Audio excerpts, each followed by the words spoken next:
अस्सलाम वालेकुम। एफपीएससी ने आज लेक्चरर बायोलॉजी का टेस्ट लिया है, तो उस लिहाज से मैं अपना थोड़ा एक्सपीरियंस शेयर करना चाह रहा हूँ।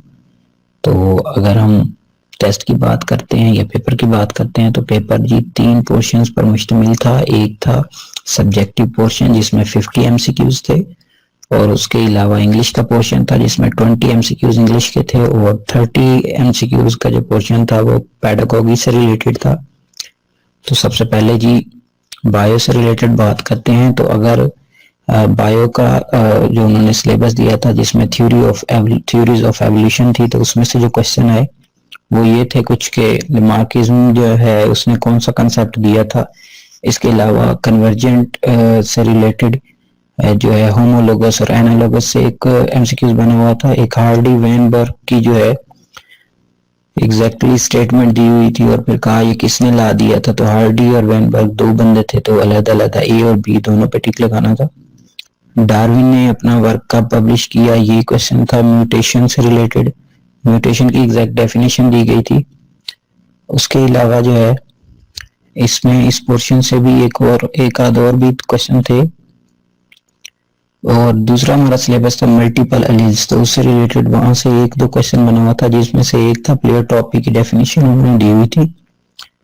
और जो है अगर हम एनिमल पोर्शंस की बात करें तो इनवर्टिब्रेट्स में से ज्यादा क्वेश्चन थे और वर्टिब्रेट्स में से एक आध था। इनवर्टिब्रेट्स में पिनवर्म भी दिया हुआ था, फ्लैट वर्म से रिलेटेड भी था, सैलमेंडर से रिलेटेड भी था, वाटर वास्कुलर जो फाइलम है एकाइनोडर्मेट्स उससे रिलेटेड था कि किसमें होता है। और एम्ब्रियोलॉजी उठाई हुई थी। एम्ब्रियोलॉजी के अंदर जो लेयर्स होती हैं एक्टोडर्म, एंडोडर्म और मेसोडर्म, उनके क्या फंक्शंस होते हैं, वो उससे रिलेटेड एक एमसीक्यूज था। इसी तरह अगर प्लांट्स पोर्शन की बात करें तो उधर से भी 4-5 एमसीक्यूज थे, जिसमें फोटोपीरियडिज्म लाए हुए थे वो लोग। और उसके अलावा हार्मोन्स भी थे, फ्लावरिंग हार्मोन, एंथर की कितनी लेयर्स बनती हैं एंजियोस्पर्म के अंदर, ये पूछा गया था। इसके अलावा जी सेल डिवीजन से भी काफी सारे क्वेश्चन थे। साइटोकाइनेसिस से रिलेटेड था। और phase after meiosis will start after which phase, वो जो साइकिल के अंदर G1 G0 G2 उसके बाद मियोसिस या माइटोसिस स्टार्ट होती है। और फैसिलिटेटेड डिफिजन से रिलेटेड एक एमसीक्यूज था जिसका नन ऑफ दीज लगाना था। उन्होंने ये ऑप्शन ही नहीं दिया था, सिंपल डिफिजन लिखा हुआ था, with the help of membrane material transport हो रही थी, तो मैं समझता हूँ फैसिलिटेटेड डिफिजन था। उसके अलावा cell membrane fluid mosaic model के ऊपर एक एमसीक्यूज था। न्यूट्रिशन सिलेबस में शामिल है लेकिन उसका कोई एमसीक्यूज नजर नहीं आया। इसी तरह इकोसिस्टम से इकोलॉजी ये आया हुआ था। और मेंडल लॉ ऑफ सेग्रीगेशन अगर पोर्शन की बात कीजिए वहां से भी कोई एमसीक्यूज नहीं आया, या मुझे लगा कि नहीं है। और न्यूक्लिक एसिड से बात करें तो न्यूक्लियोटाइड से एक एमसीक्यूज था, उसमें नाइट्रोजनस बेसिस का जिक्र था। और इनिशिएशन ऑफ ट्रांसलेशन, वो एक्चुअली न्यूक्लिक एसिड में डीएनए और आरएनए होता है, तो आरएनए से प्रोटीन बनने का अमल भी उन्होंने, बहुत सारे बच्चे छोड़ देते हैं कि ट्रांसलेशन ट्रांसक्रिप्शन तो नहीं शामिल, वो रिलेट कर रहे थे इसलिए उन्होंने वहां से भी एमसीक्यूज पिक किया था। तो ये कुछ एक्सपीरियंस था बायो के रिलेटेड। अगर हम इंग्लिश की बात करते हैं तो उसमें 2 सिनोनिम्स थे, 2 एंटोनिम्स थे। मैं समझ रहा था 5-5 आएंगे और 10 नंबर की ग्रामर होगी, बट 2-2 थे 4 नंबर के।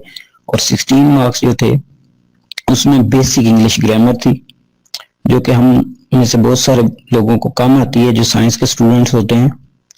लाइक क्लास क्या है, नाउन क्लास क्या है, फ्रेज क्या है, और इसी तरह डिफरेंट 2-4 प्रीपोजिशन थी वो आसान थी। तो इंग्लिश हो गया। और पेडागोगी से रिलेटेड बात करें तो सिलेबस में है जी टीचिंग मेथोडोलॉजी, क्लासरूम मैनेजमेंट और testing and evaluation. But Bloom taxonomy जो है उसमें से 6 एमसीक्यूज आए हुए थे। तो एज इट इज उसमें डिफरेंट उसके डोमेन्स होते हैं, कॉग्निटिव डोमेन्स, अफेक्टिव डोमेन्स, और एक स्किल वाला डोमेन होता है उसको साइकोमीटर पता नहीं इस तरह बोलते हैं। तो जो कॉग्निटिव डोमेन है वो लाजमी करें, उसमें जो उसकी 6 कैटेगरीज हैं फर्दर, उन्हीं के ऊपर 6 के 6 एमसीक्यूज बने हुए थे। और एजुकेशन मेथड ऑफ टीचिंग से रिलेटेड का टीचर को कैसा होना चाहिए। इसी तरह जो टीचर वाइट बोर्ड वगैरह यूज करता है ये आ जाता है जी। विजुअल एड में आ जाता है तो हम देख रहे होते हैं आंखों से। इसी तरह अगर वो कोई हर टीचर को कैसे क्लास को मैनेज करना चाहिए, इस तरह के वो क्वेश्चन खुद ही जज करने पड़ते थे कि इसका ये पॉसिबल है, ये अच्छी बात है। एजुकेशन मैनेजमेंट के 4-5 क्वेश्चन उन्होंने पेडागोगी में शामिल किए हुए थे। तो ये कुछ मिला के इस तरह का पेपर था। ओवरऑल अगर पेपर देखा जाए तो मुश्किल नहीं था, आसान था। और इसका जो लेवल था यानी सब्जेक्टिव लेवल तो एफएससी लेवल था, सीधी सी बात। और जो पेडागोगी है उसमें से बहुत सारे रिपीट हुए हैं। हम जो पहले से ही देख के गए हुए थे तो ऑलमोस्ट उन्हीं में से एज इट इज नजर आ रहे थे। मतलब पेडागोगी की जो जो पीडीएफ्स आपको मिलती हैं उनको अच्छे से याद करें, वो आप लोगों के लिए बेहतर हो जाएगी। इंग्लिश ग्रामर के लिए कोई भी छोटी बुक एफएससी लेवल तक उठा लें, ग्रामर उसकी बेसिक कर लें।